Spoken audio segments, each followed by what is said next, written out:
नमस्कार, top 20 news में आप सभी का स्वागत है। आइए नजर डालेंगे देश और दुनिया की तमाम महत्वपूर्ण खबरों पर विस्तार से। जनता दल यूनाइटेड के राष्ट्रीय अध्यक्ष नीतीश कुमार ने मौलाना गुलाम रसूल बलियावी और हर्षवर्धन सिंह को तत्काल प्रभाव से जेडीयू का राष्ट्रीय महासचिव नियुक्त किया। यूपी के संभल में इंटरनेट पर 24 घंटे के लिए और पाबंदी लगाई गई है। यहां 48 घंटे से ज्यादा से नेट बंद है। पुलिस ने हिंसा में शामिल 100 दंगाइयों की पहचान की है, जिनकी पोस्टर पुलिस चौराहा पर लगाएगी। ईवीएम के मुद्दे पर उद्धव गुट के नेता संजय राउत ने कहा कि हम पिछले 10 सालों से यह सवाल उठा रहे हैं। जब कांग्रेस सत्ता में थी तब बीजेपी ने ईवीएम पर सवाल उठाए थे। इस देश में ईवीएम एक धोखा है और अगर ईवीएम नहीं होगी तो बीजेपी को पूरे देश में 25 सीटें भी नहीं मिलेगी। बांग्लादेश के हालात पर टीएमसी सांसद सौगत रॉय ने कहा कि यूनुस सरकार में बांग्लादेशी हिंदुओं पर हमले हो रहे हैं। बांग्लादेश में हिंदुओं की सुरक्षा सुनिश्चित हो। बांग्लादेश सरकार हिंदुओं की सुरक्षा के लिए कदम उठाए। महाराष्ट्र के लिए बीजेपी जल्द पर्यवेक्षकों की नियुक्ति करेगी। पर्यवेक्षकों की नियुक्ति पर भी विधायकों की बैठक होगी और इसके बाद इस बात का ऐलान हो जाएगा कि महाराष्ट्र का मुख्यमंत्री कौन होगा। उत्तर प्रदेश के संभल में हुई हिंसा को लेकर अब तक 8 एफआईआर दर्ज की गई है। 27 आरोपियों को गिरफ्तार किया गया है, जबकि 100 से ज्यादा आरोपियों की पहचान की गई है। पुलिस ने मोबाइल, सीसीटीवी और ड्रोन कैमरा से आरोपियों की पहचान की। देश की राष्ट्रीय राजधानी दिल्ली में आज भी धुंध की मोटी परत छाई हुई है, जबकि सीपीसीबी के अनुसार कई इलाकों में वायु गुणवत्ता सूचकांक बहुत खराब श्रेणी में बना हुआ है। तमिलनाडु में लगातार बारिश के कारण तिरुचिरापल्ली जिला कलेक्टर प्रदीप कुमार ने आज जिले के सभी स्कूलों और कॉलेजों के लिए अवकाश की घोषणा की है। यूपी के कन्नौज में भीषण सड़क हादसा हो गया। इस हादसे में 5 डॉक्टरों की मौत हो गई है। जानकारी के मुताबिक डॉक्टरों की कार पहले डिवाइडर से टकराई और बाद में ट्रक से टकराई। सभी डॉक्टर लखनऊ से शादी समारोह से लौट रहे थे। आगरा लखनऊ एक्सप्रेसवे पर सुबह 4 बजे यह हादसा हुआ। श्री कृष्ण जन्मभूमि मुक्ति न्यास के तत्वाधान में 27 नवंबर को एक अंतर्राष्ट्रीय धर्म संसद का आयोजन किया जा रहा है। मथुरा के वृंदावन में होने वाली इस धर्म संसद में देश नहीं बल्कि विदेशों में रह रहे संत भी शामिल होंगे।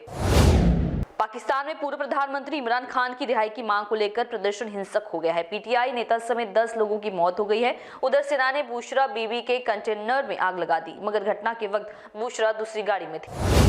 जम्मू में टेटर मॉड्यूल के खिलाफ बड़ी कार्रवाई हुई है। जम्मू की 4 जिलों में 56 जगहों पर पुलिस ने छापेमारी की है।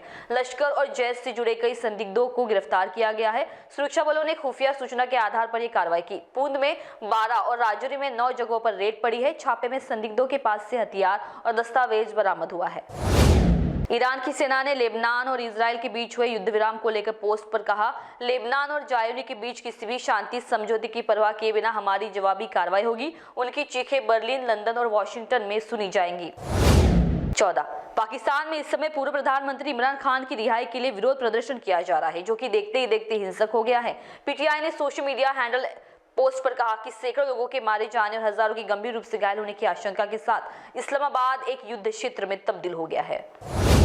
उत्तर प्रदेश के मुख्यमंत्री योगी आदित्यनाथ 27 नवंबर को प्रयागराज के दौरे पर है। सीएम यहां महाकुंभ मेले के लिए चल रहे कार्यों और प्रधानमंत्री नरेंद्र मोदी के कार्यक्रम स्थल का निरीक्षण करने के लिए पहुंच चुके हैं। इसके साथ ही वो इलाहाबाद यूनिवर्सिटी के 136वें दीक्षांत समारोह में मुख्य अतिथि के रूप में हिस्सा लेंगे।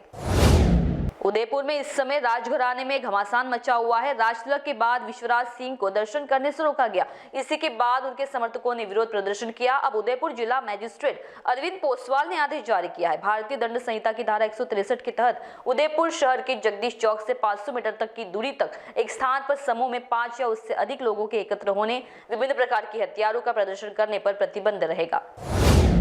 अब सोशल मीडिया पर अश्लील कंटेंट नहीं चलेगा। सरकार सोशल मीडिया पर अश्लील कंटेंट डालने वालों पर कार्रवाई करने की तैयारी कर रही है। आईटी मंत्री अश्विनी वैष्णव के मुताबिक सोशल मीडिया पर अश्लील कंटेंट तेजी से बढ़ रहा है और इससे जुड़े नियमों को कड़ा करने की जरूरत है। सरकार संसद में इस पर विस्तृत चर्चा के बाद कानून लाएगी। दिल्ली एनसीआर में एनआईए की बड़ी कार्रवाई हुई है। राष्ट्रीय जांच एजेंसी ने टेरर गैंगस्टर्स के नेटवर्क को लेकर छापेमारी की है। दिल्ली, गुरुग्राम, फरीदाबाद, सोनीपत, करनाल समेत दर्जन भर से ज्यादा ठिकानों पर रेड पड़ी है। जेल में बंद गैंगस्टर्स के गुर्गों और कर्मियों पर एक्शन हुआ है। सुप्रीम कोर्ट ने अहम फैसले में कहा कि सिर्फ आरक्षण का लाभ लेने के लिए धर्म परिवर्तन करना संविधान की मूल भावना के खिलाफ है। सर्वोच्च अदालत ने मद्रास हाई कोर्ट के उस फैसले को सही ठहराया जिसमें एक ईसाई महिला को शेड्यूल्ड कास्ट सर्टिफिकेट देने से इनकार कर दिया गया था। यह महिला पुडुचेरी में अपर डिवीजन क्लर्क की नौकरी के लिए एससी सर्टिफिकेट चाहती थी। इसके लिए उसने खुद को हिंदू बताया था। बांग्लादेश में इस्कॉन के संत चिन्मय कृष्ण दास की गिरफ्तारी के बाद देश भर में विरोध प्रदर्शन हो रहे हैं। इससे हिंदुओं और दूसरे धार्मिक अल्पसंख्यकों की सुरक्षा को लेकर चिंताएं बढ़ गई है। चटगांव में हुए हिंसक प्रदर्शनों में एक वकील की मौत हुई है, जिससे तनाव बढ़ गया है। बांग्लादेश के कई शहरों में हिंदुओं ने विरोध प्रदर्शन किया है। वहीं कुछ जगहों पर मंदिरों पर हमले होने की बात कही गई है। घटनाक्रम पर प्रतिक्रिया देते हुए भारत ने बांग्लादेश में हिंदुओं की सुरक्षा पर चिंता जताई है। आज के टॉप 20 न्यूज में अभी के लिए बस इतना ही। आगे की खबरों को जानने के लिए देखते रहिए महान्यूज 7। धन्यवाद।